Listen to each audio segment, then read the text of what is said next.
तो आज हम समझने वाले हैं कि टेस्टोस्टेरोन को नेचुरली बिना किसी सप्लीमेंट के कैसे ऑप्टिमाइज किया जा सकता है, खास करके 13 से 25 साल की उम्र के लोगों के लिए। और हाँ, ये सारी जानकारी सोर्स मटेरियल पर ही बेस्ड है। चलिए सीधे मुद्दे पर आते हैं। तो चलिए सबसे पहले एक शॉकिंग ट्रेंड पे नज़र डालते हैं। पिछले कुछ ही दशकों में पुरुषों के एवरेज टेस्टोस्टेरोन लेवल में ना एक ज़मीन आसमान का फ़र्क आ गया है। सोर्स के मुताबिक देखिए 1982 में एवरेज था 638 नैनोग्राम प्रति डेसीलीटर, ठीक है। फिर 2002 तक ये गिरकर सीधा 391 पर आ गया और आज तो ये सिर्फ 265 के आसपास है। मतलब एक जनरेशन के अंदर अंदर इतनी बड़ी गिरावट, ये सच में चिंता की बात है। तो इस पूरे विश्लेषण में हम इन सब चीज़ों को स्टेप बाय स्टेप समझेंगे। पहले तो हम इस जनरेशनल डिक्लाइन को देखेंगे, फिर इसके पीछे के जो 3 मॉडर्न विलेन हैं उन्हें जानेंगे। उसके बाद हम 3 पिलर्स पर बात करेंगे जो इसका सॉल्यूशन है: पोषण, डिमांड और रिकवरी। और बिल्कुल आखिर में उन 4 छिपी हुई आदतों पर भी नज़र डालेंगे जिनसे बचना बहुत ज़रूरी है। तो ठीक है, चलिए पहले हिस्से से शुरू करते हैं। एक पीढ़ीगत गिरावट। और यहाँ ना हम सिर्फ नंबर्स की बात नहीं कर रहे हैं, हम बात कर रहे हैं उन सिम्टम्स की, उन लक्षणों की जो असल जिंदगी में महसूस होते हैं।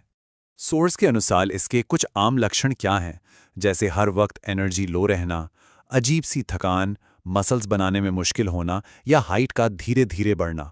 इसके अलावा चेस्ट और पेट पर फैट जमा होना, सुबह उठने पर भी थका हुआ महसूस करना, फोकस न कर पाना और कॉन्फिडेंस में कमी। ये सब ने सिर्फ पर्सनल फीलिंग्स नहीं है, यह एक बड़ी बायोलॉजिकल समस्या का इशारा हो सकते हैं। तो आखिर सवाल ये उठता है कि ऐसा हो क्यों रहा है।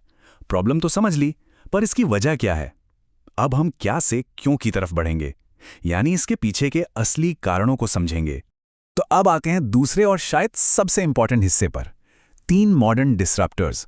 सोर्स का ये मानना है कि ये जो गिरावट है ना, ये कोई इत्तेफाक नहीं है, बल्कि हमारी आज की लाइफस्टाइल और माहौल के 3 खास फैक्टर्स हैं जो इसके लिए सीधे सीधे जिम्मेदार हैं। और ये 3 कैटेगरीज हैं: एंडोक्राइन डिसरप्टर्स जो हमारे एनवायरनमेंट से आते हैं, डाइट डिसरप्टर्स जो हमारे खाने में छुपे हैं, और डोपामाइन डिसरप्टर्स जो हमारी आदतों से जुड़े हैं। तो सबसे पहला डिसरप्टर है हमारा एनवायरनमेंट। देखिए, एंडोक्राइन डिसरप्टर्स जैसे पेस्टिसाइड्स और खासकर हमारे पानी में जो माइक्रोप्लास्टिक्स होते हैं, ये बॉडी में जाकर फीमेल हार्मोन यानी एस्ट्रोजन की नकल करते हैं। इससे होता क्या है, बॉडी कंफ्यूज हो जाती है, उसे लगता है कि वो एक फीमेल बॉडी है और बस टेस्टोस्टेरोन बनाना कम कर देती है। अब आते हैं दूसरे विलेन पर, हमारा मॉडर्न खाना। सोर्स बताता है कि रिफाइंड सीड ऑयल्स में जो पॉली अनसैचुरेटेड फैटी एसिड्स होते हैं वो टेस्टोस्टेरोन लेवल को क्रैश कर सकते हैं। बिल्कुल वैसे ही जब बहुत ज़्यादा चीनी खाई जाती है तो बॉडी में इंसुलिन का लेवल अचानक से बढ़ जाता है, और इन दोनों के बीच ना एक उल्टा रिश्ता है। जब भी इंसुलिन बढ़ेगा, टेस्टोस्टेरोन का प्रोडक्शन कम हो जाएगा। सिंपल। और तीसरा डिसरप्टर, हमारी लाइफस्टाइल। स्क्रीन पर घंटों बिताने से जो इंस्टेंट खुशी मिलती है ना, सोर्स इसे चीप डोपामीन कहता है। वो दिमाग को एक गलत सिग्नल देती है। दिमाग को लगता है कि सारे लक्ष्य पूरे हो गए हैं, अब और मेहनत की जरूरत नहीं है।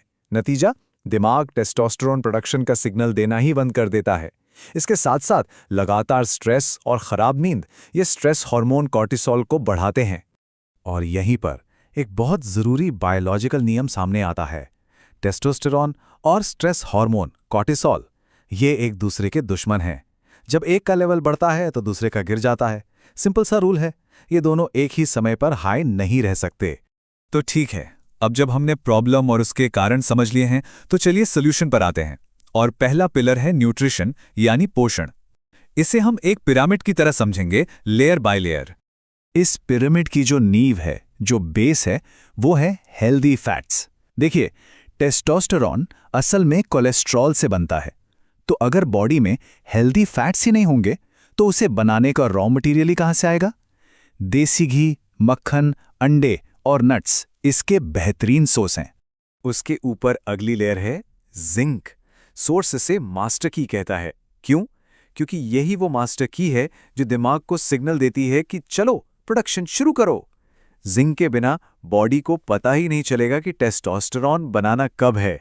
फिर आता है मैग्नीशियम। ये एक अनलॉकर की तरह काम करता है। हमारी बॉडी में ज़्यादातर टेस्टोस्टेरोन एक प्रोटीन से बंधा रहता है, इस वजह से वो फ्री नहीं होता और किसी काम का नहीं रहता। मैग्नीशियम उसे आज़ाद करता है, उसे फ्री बनाता है ताकि बॉडी उसे इस्तेमाल कर सके। इसके बाद है विटामिन डी, जिससे साइंस अब एक विटामिन से ज्यादा एक स्टीरॉयड हार्मोन मानता है। ये प्रोडक्शन रिसेप्टर्स को एक्टिवेट करता है और साथ ही टेस्टोस्टेरॉन को एस्ट्रोजन में बदलने से भी रोकता है। सोर्स का तो ये दावा है कि सिर्फ विटामिन डी का लेवल ठीक कर लेने से टेस्टोस्टेरॉन 25% तक बढ़ सकता है। सोच के देखिए। और इस पिरामिड के टॉप पर है प्रोटीन। अब प्रोटीन सीधे सीधे टेस्टोस्टेरॉन नहीं बनाता, लेकिन ये उस पूरे सिस्टम को सपोर्ट करता है जो हार्मोनल बैलेंस के लिए जरूरी है। इसकी गाइडलाइन है बॉडी वेट के हर किलोग्राम पर लगभग 1.5 ग्राम प्रोटीन। चलिए अब दूसरे पिलर की तरफ बढ़ते हैं, डिमांड सिग्नल। इसका मतलब बिल्कुल सीधा सा है, बॉडी को टेस्टोस्टेरॉन बनाने की एक वजह देनी पड़ती है। तो वो वजह क्या है? वो है फिजिकल डिमांड। जब हम बॉडी को चैलेंज करते हैं, कोई मुश्किल काम करते हैं जैसे वजन उठाना, तो ये बॉडी को एक साफ सिग्नल भेजता है कि उसे मजबूत बनने की जरूरत है। इसके लिए सेंटर्स फॉर डिजीज कंट्रोल हर हफ्ते कम से कम 150 मिनट की फिजिकल एक्टिविटी की सलाह देते हैं। और अब आते हैं आखिरी और शायद सबसे जरूरी पिलर पर, जो बाकी सबको एक साथ जोड़ता है, द रिकवरी फेज। यहां हम बात कर रहे हैं नींद की, जो सिर्फ आराम नहीं है, ये हार्मोन प्रोडक्शन का प्राइम टाइम है। ये स्लाइड इस बात को बिल्कुल साफ कर देती है। एक तरफ जब सही समय पर सोया जाता है तो बॉडी स्लीप हार्मोन मेलाटोनिन बनाती है और लगभग 80% टेस्टोस्टेरॉन गहरी नींद में ही बनता है। वहीं दूसरी तरफ देर रात तक स्क्रीन देखने से स्ट्रेस हार्मोन कॉर्टिसोल बढ़ता है, जो टेस्टोस्टेरॉन प्रोडक्शन को सीधे सीधे ब्लॉक कर देता है। सोर्स का तो ये भी दावा है कि सिर्फ एक हफ्ते की खराब नींद का असर टेस्टोस्टेरॉन पर उतना ही होता है जितना 10 साल उम्र बढ़ने का। तो चलिए बिल्कुल आखिर में उन 4 छुपे हुए दुश्मनों की बात करते हैं जिनसे बचना बहुत जरूरी है। ये वो आदतें हैं जो चुपचाप हमारी सारी मेहनत पर पानी फेर सकती है। तो ये हैं वो 4 आदतें जिन्हें ठीक करना है। पहला, टाइट कपड़े पहनने से बचना, क्योंकि ज्यादा गर्मी टेस्टोस्टेरॉन प्रोडक्शन को रोक सकती है। दूसरा, प्लास्टिक का जहर, यानी प्लास्टिक में जो बीपीए होता है वो एस्ट्रोजन की नकल करता है। तीसरा, बहुत ज्यादा सोया इंटेक से बचना। और चौथा, स्मोकिंग, अल्कोहल और जंक फूड को पूरी तरह बंद करना, क्योंकि ये सीधे सीधे हार्मोनल बैलेंस को बिगाड़ते हैं।